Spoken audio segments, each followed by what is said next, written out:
আসসালামু আলাইকুম। আজকের রেসিপিতে স্বাগতম জানাচ্ছি। আজকে আমি খুব মজাদার একটি রেসিপি নিয়ে চলে আসলাম। আমরা যে বাইরে 5 টাকার ম্যাঙ্গো বার কিনতে পাই, সেটা তো খুব মজা করে খাই, কিন্তু আমরা তো জানি না এই 5 টাকার ম্যাঙ্গো বারের স্বাদ কিন্তু আমরা বাসায়ও পেতে পারি। খুবই মজাদার। আজকে তৈরি করে আমি দেখাচ্ছি। প্রথমে আমি এখানে আম নিয়েছি, কাঁচা আম ধুয়ে ভালোভাবে পরিষ্কার করে আমি এটাকে সিদ্ধ করে নেব 1 কাপ পানি দিয়ে। তো দেখতে পাচ্ছেন আমি ছিলকা সহ এটাকে সিদ্ধ করে নিয়েছি। এখন ছিলকা থেকে আমি আটিটাকে আলাদা করে ফেলবো। দেখতে পাচ্ছেন ভিতরে কিন্তু নরম তুলতুলে হয়ে গিয়েছে। সবগুলো আমি ছিলে এভাবে করে নিয়ে নিচ্ছি। দেখতে পাচ্ছেন সবগুলো কিন্তু আমি এভাবে নিয়ে নিলাম। নিয়ে ভালোভাবে চিপে আটিটা ফেলে দিলাম। তারপরে চুলায় একটি প্যান বসিয়ে, চুলাটা এখনও ধরানো হয়নি, এখন আমি সবগুলো দিয়ে দিচ্ছি। দিয়ে আমি এখানে চিনি দিয়ে দিব পরিমাণ মতো। আমি এখানে চিনি দিয়ে দিচ্ছি আধা কাপ। চিনিটা পরিমাণ মতো দিবেন, চিনিটা যতটুকু খাবেন। চিনিটাকে দিয়ে খুব সুন্দরভাবে নেড়ে চেড়ে মিক্স করে নেব। লবণও দিয়ে দিলাম পরিমাণ মতো। লবণটা অল্প করে দিতে হবে, যেহেতু এখানে বিট লবণ দিব। তারপরে খুব সুন্দর করে কিন্তু আমি নেড়ে চেড়ে মিক্স করে নিচ্ছি। চিনিটা দেওয়ার পরে কিন্তু পানিটা ছেড়ে দিবে অলরেডি। এরপর যে আমি চুলার আঁচটাকে ধরিয়ে দিয়ে আমি এটাকে নেড়ে চেড়ে জাল করে নিয়েছি। তারপর এখানে দিয়ে দিচ্ছি একটু কালারের জন্য, যেহেতু আমি ম্যাঙ্গো বার বানাবো, তাই এখানে আমি একটু কালার ব্যবহার করলাম। কালারটা হচ্ছে গ্রিন কালার।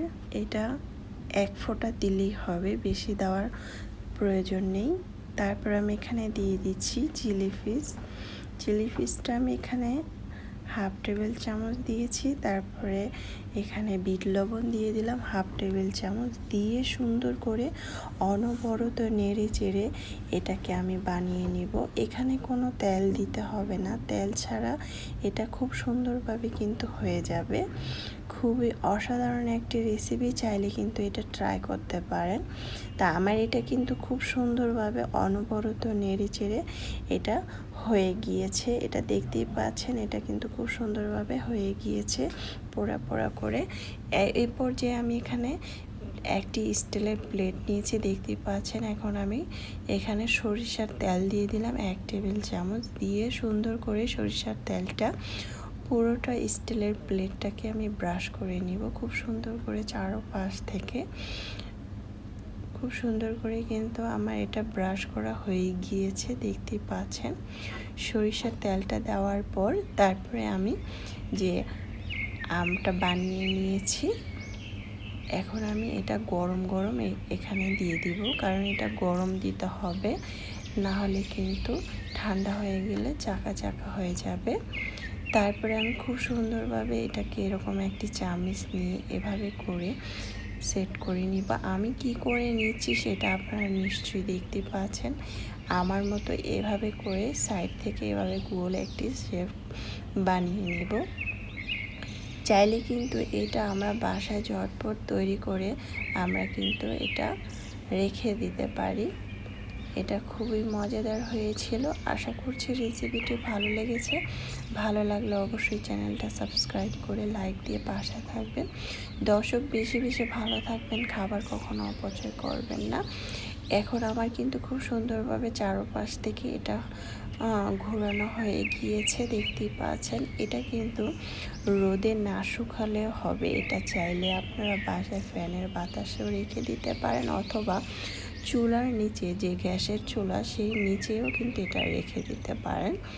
রেখে দিলে কিন্তু এটা শুকিয়ে যাবে খুব সুন্দরভাবে। আর বাহিরে রোদে দিলে কিন্তু এটার উপর দিয়ে কাপড় দিয়ে দিতে হবে, না হলে ধুলা ময়লা পড়বে।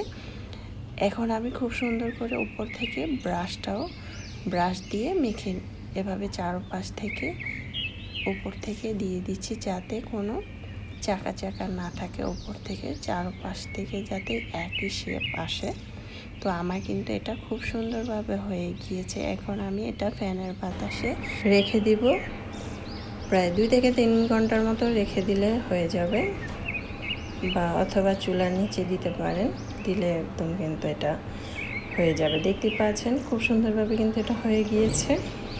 এখন আমি ছুরির সাহায্যে কেটে নিচ্ছি, দেখতেই পাচ্ছেন। আমি একটু মোটা করে দিয়েছি, আপনারা চাইলে এটা আরও পাতলা করে দিতে পারবেন। হয়ে গেল আজকের আমার বাসায় তৈরি 5 টাকার ম্যাঙ্গো বার। এটা কিন্তু অসম্ভব মজার হয়েছিল, আমার মনে হচ্ছে বাহিরের থেকে বেশি মজার হয়েছে বাসাটা। আপনারা চাইলে বাচ্চাদেরকে কিন্তু এটা তৈরি করে দিতে পারেন, আর এটা কিন্তু চাইলে সারা বছর রেখে দিতে পারবেন বানিয়ে কিন্তু বাচ্চারা যখন বায়না করবে তখনই কিন্তু বাচ্চাদেরকে খাওয়াতে পারবেন। খুবই মজাদার হয়েছিল, খুবই অসাধারণ একটি রেসিপি।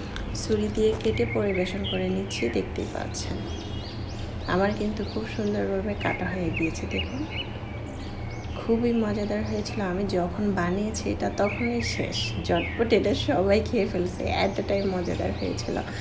আপনারা কিন্তু এটা বাচ্চাদেরকে তৈরি করে দিতে পারেন, কারণ যেহেতু আমের মৌসুম, কাঁচা আম বাজারে প্রচুর পরিমাণ পাওয়া যাচ্ছে। চাইলে ট্রাই করতে পারেন। আল্লাহ হাফেজ।